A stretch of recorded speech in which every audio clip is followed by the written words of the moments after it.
nya.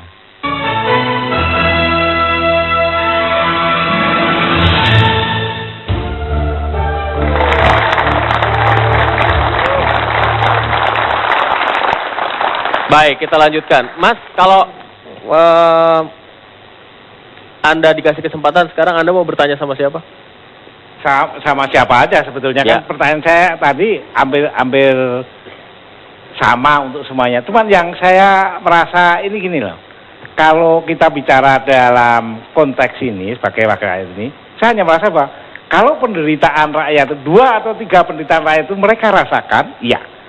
Dan ini karena apa? Komunikasinya dengan Rasanya mereka rasakan nggak sekarang? Ya kalau tadi Ardian belum masuk aja udah mau bicara tentang 300 triliun atau berapa, iya itu benar. Itu bukan salah. Tapi ternyata ketika ada masalah-masalah ini, sederhana kok masyarakat ini. Juga wakil yang sangat sederhana. Sebetulnya, Pak Vinto. kalau saya boleh jawab ya, memang Pak Swendo malam ini mewakili pertanyaan publik, memang tidak bisa dijawab sederhana. Karena itu saya berkali-kali, kalau mau meringkas jawabannya itu kira-kira kegagalan manajemen transisi. Saya sering mengatakan bahwa konstitusi kita itu berubah 4 kali. Dan konstitusi kita menurut para pakar tata negara itu adalah 88% merupakan norma baru. Jadi negara kita ini sebetulnya negara baru. Kita migrasi dari sistem otoriter kepada sistem demokrasi. Yang sistem otoriter dan sistem demokrasi itu sebetulnya seperti minyak dan air, itu tidak bisa digabung. Karena itu dia memerlukan platform baru, ya. Undang-undang kita itu harus direformasi sedemikian rupa sehingga dia memang demokratis. Yang kedua, dia memerlukan bangun institusi baru. Dan yang ketiga tentunya memerlukan manusia dengan kultur baru gitu. Mungkin di sini permasalahannya. Ya, dengan memang kultur baru ini ketika kalau itu saya solid pada jawaban saya itu bahwa yang kita perlukan di Indonesia itu sebetulnya satu manajemen setahap demi setahap secara transisional sehingga betul-betul kita bisa memfikskan antara sistem di mana kita menuju kepada demokrasi dengan model manusia baru yang memang harus terjadi dirubah. karena pengalaman kita semenjak reformasi, satu pemerintahan ke pemerintahan yang lain sepertinya berusaha untuk menghilangkan legacy sama sekali. Justru di situ ya, kalau menurut saya masalah kita, menyambung apa yang dikatakan oleh Saudara Fahri tadi, kita ini kan punya negara, punya cita-cita, tujuannya mau kemana, ibarat mau berlayar sampai ke pulau. Kita harus ada haluan, harus ada nahkoda yang jelas supaya cita-cita itu tercapai. Nah kalau kita melihat sekarang ini, hanya soal pergantian kekuasaan.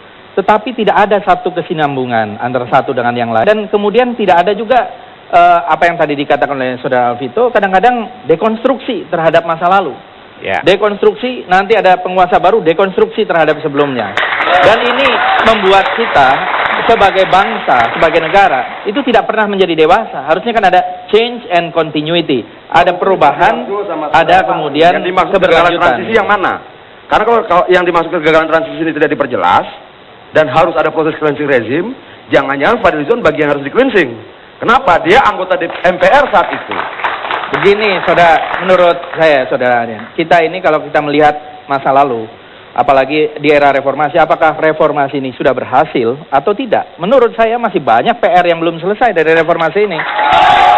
Kita lihat ekonomi kita di era reformasi ini semakin liberal. Semakin liberal. Orang mengatakan bahwa reformasi tidak kemana-mana, bukan hanya harus diselesaikan, banyak hal yang harus diselesaikan, tidak kemana-mana reformasi. Saya tidak mau sekasar itu. Saya hanya mengatakan yang terjadi reformasi gagal. Kenapa dia gagal? Karena dari proses transisi dari otoritarian menuju demokrasi, dia tidak berjalan dengan baik. Enggak, demokrasi yang kita hadapi sekarang. Rezim otoritarian itu tidak pernah sampai hari ini dituntut pertanggungjawabannya.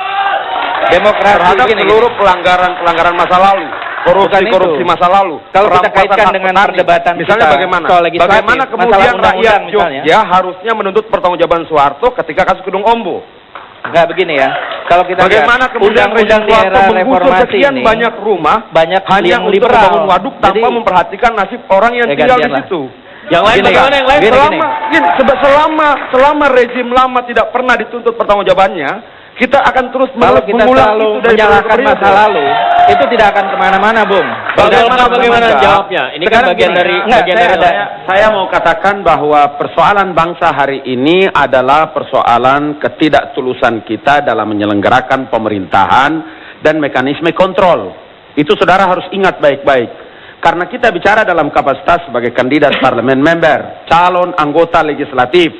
Saya bisa mempertanggungjawabkan itu kepada seluruh rakyat Sulawesi Selatan Dapil 3. Saya harus kasih tahu kepada mereka, dan saya bisa katakan kepada mereka bahwa mekanisme kontrol di parlemen itu adalah mekanisme yang dalam prosentasenya 61,54%. Tapi bisa dipahami karena mereka berbagi dapil yang sama ternyata ya. Jadi kencengnya itu karena enggak. Bukan itu masalahnya. Bukan begini. Itu. Ya. Jangan-jangan ini sebenarnya panggung juga buat kalian. Ya. Alvito, begini. Ini kan Adian bicara tentang kebocoran anggaran pendapatan belanja negara. Itu manusianya. Sistem ini udah bagus, persoalannya manusia. Saudara datang ke parlemen itu mau cari jabatan, cari uang, atau memberikan pelayanan kepada umat, kepada bangsa ini. Kenapa bisa terjadi kebocoran anggaran begitu besar? Karena memang watak-watak perampok, watak-watak pencuri yang datang ke parlemen. Anda pernah di parlemen sebelumnya loh? Hah? Anda pernah di parlemen sebelumnya? Saya tahu, saya pernah di parlemen, Bung Alvito. Dan saya tidak bermasalah dengan masalah-masalah hukum, bukan? Karena itu kalau bicara tentang anggaran pendapatan belanja negara, kami ini mengerti, Adian. Kami ini mengerti. Cuma saya tidak mau bantah saudara. Tidak perlu dibantah, karena saya tidak menyerang saudara, kan seperti itu. Giliran Bukan. Ya, Masalahnya begini. Gini. Bicara tentang kebocoran anggaran Anda pendapatan belanja berbagi. negara. Tunggu. Bicara tentang kebocoran anggaran pendapatan belanja negara. Enggak, beda. ini beda dapil. Tapi kan saya mau bilang. Persoalannya begini. Anggaran pendapatan belanja negara itu kan diambil dari pajak-pajak rakyat. Ya. Maka sesungguhnya parlemen member itu adalah memberikan... Tapi Arswendo pagi-pagi sudah katakan jangan bicara soal... Nggak bisa, dia tidak mengerti apa-apa, mau duduk cerita dengan kita untuk apa. Kan kita berbicara tentang watak dulu. Kita berbicara tentang watak. Bagaimana? Ini orang kalau di parlemen, saya akan lawan dia kalau dia punya pernyataan begini. Karena Arswendo ini tidak mengerti tentang parlemen. Itu masalahnya. Kembali pada hal yang tadi. Bentar, Akbar dulu. Dia benar. Saya tidak ngerti di parlemen karena saya tidak kepingin tambah dosa. Udah. Jadi gini, ini giliran saya. Oh iya. Ini pembawa acara ini banyak ngomongnya nih.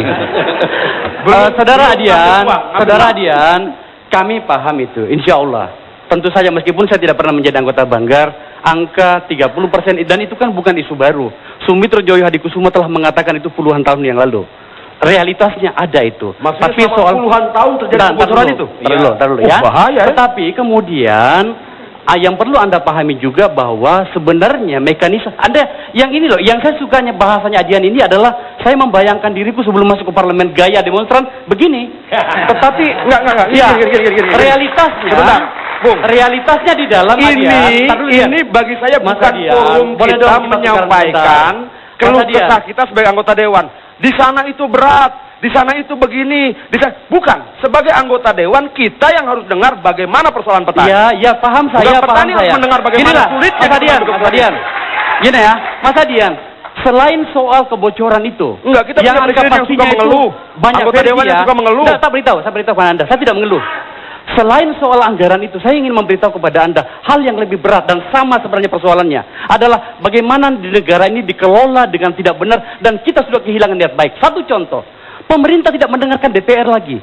Bagaimana sebuah keputusan yang telah diketuk antara pemerintah dengan DPR, kemudian tiba-tiba Menteri Keuangan tidak mau misalnya mencairkan anggarannya dan DPR mendiamkan saja. Kami paham Adian, tetapi Anda tahu kan bagaimana misalnya soal jumlah yang tadi mekanisme voting itu.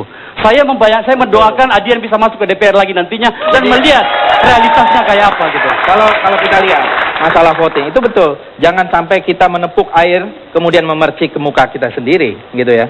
Jadi kalau kita lihat ini kan representasi dari partai-partai politik yang ada di DPR itu. Jangan seolah-olah diri kita yang paling bersih, padahal banyak jadi masalah. Maksudnya dia nggak walk the talk gitu. Gitu.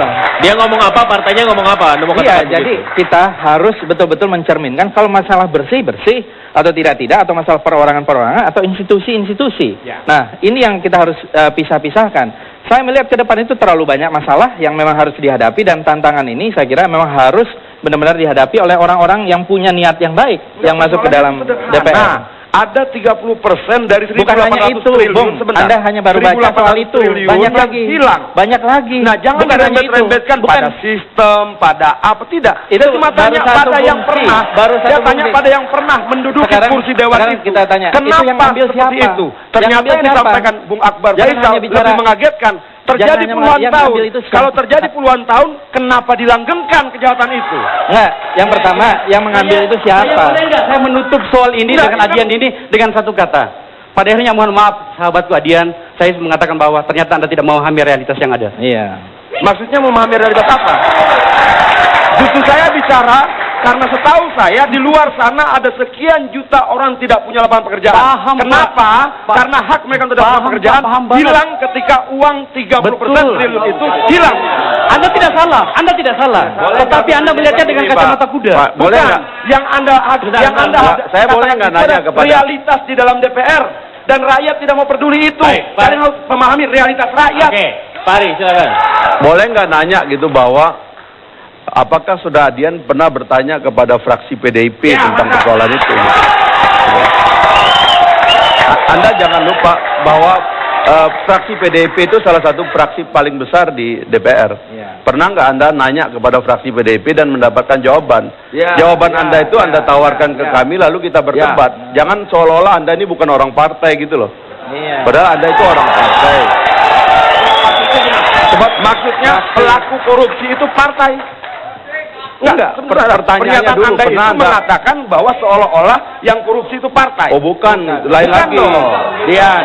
Bukan. Kalau Begini, dibilang Bung Akbar kalau- tadi ini persoalan manusia, Bung juga katakan ini persoalan manusia, jangan bawa partainya. Bukan, enggak Kalau begitu. Bung Pak Dian. kalau Bung bilang partai, seolah-olah pelaku korupsi itu adalah partai. Bukan, Ya, dengar dulu. Iya dong. Pernyataan, statement.